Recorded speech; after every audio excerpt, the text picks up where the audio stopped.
This is Michael Beirut. I'm Michael Beirut. I'm a graphic designer. You might be familiar with his work.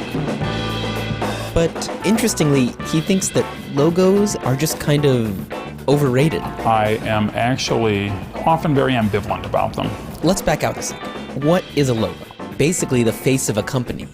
Some are beloved, the swastika is a logo and it's reviled, you know? They have to work at tiny sizes and huge. There are three specific types. The first type is the word mark. The word mark is the easiest one, and it's the one that we're all the most familiar with. I mean, John Hancock's signature is kind of a word mark, and it can look crisp, clean, and modern like the new Google logo looks. It can look somehow that it has roots in a shared heritage the way the Coca-Cola logo looks, you know? The second is pictorial.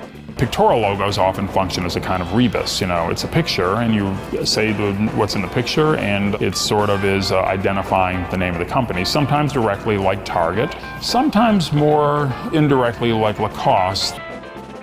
The third kind is kind of the holy grail, abstract iconography.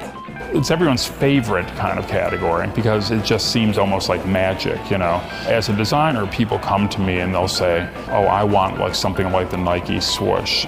They think that the Nike swoosh was the Nike swoosh the day it was drawn, but it was nothing the day it was drawn. The company that birthed Nike commissioned a design student named Carolyn to draw some ideas, and the Nike founders didn't really like them. They sort of said, oh, let's use that one. It wasn't like an overnight success. And then they started putting on the science of shoes. The shoes were good. And then the genius of Nike's marketing apparatus made us further associate that product not merely with performance athletic gear, but with the very idea of athletic achievement itself. And that's how, over a long time, a little mark means something big. That's exactly how religious symbols work. It's obviously not just anything inherent in these shapes, but it's about what those shapes have come to represent in the minds of the people who are looking at them. But there's a fourth type of logo that goes beyond these three types and can use elements of each of them. The logo system, a graphical framework that can have endless permutations. The first gigantically popular example of the logo system would be MTV. But Google's Daily Doodles are another great example of the logo system, a familiar mark that can also point to other ideas and issues. This approach all has to do with technological change. It used to be if a company was doing a logo, there'd be this military operation by which it would be inscribed on all their equipment and on their airplanes and their retail facilities, and gold pins and cufflinks would be made for the executive suite and put on spittoons and ashtrays and the top of the skyscraper in which they dwell and on everyone's business card, right? Nowadays, none of that's as important as an email signature or your Twitter avatar or the little thing that sits next to your URL. And those things are much more ubiquitous and they can be changed at the drop of a hat. Beirut used this system approach for his Hillary Clinton logo.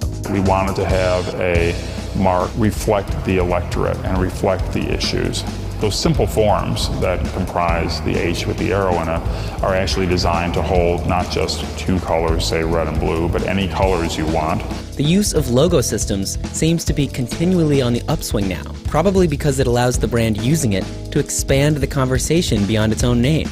The logo kind of reminds people that that's what our priority is today. But at the end of the day, regardless of the shape, style, or system, it might not matter what your logo is. It really is about thinking of these symbols as being empty vessels in a way, and then you pour the meaning into them. So what's this all add up to?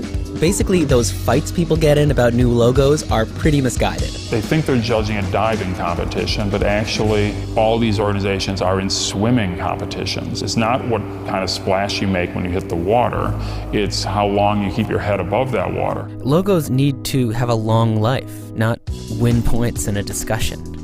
12 years after the birth of that Nike logo, Nike came back to that graphic design student, Carolyn, with a gift. A Nike ring with her own trademark on it, the swoosh. Thank you very much, it's beautiful. And an undisclosed amount of Nike stock.